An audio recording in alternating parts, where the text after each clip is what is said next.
悲しみの向こう、片柳宏。6月26日、隠された恵み。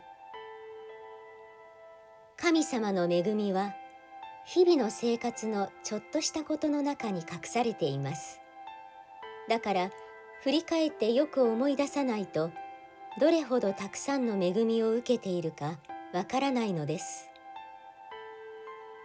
一日の恵みを振り返り、感謝するための時間を持ちましょう。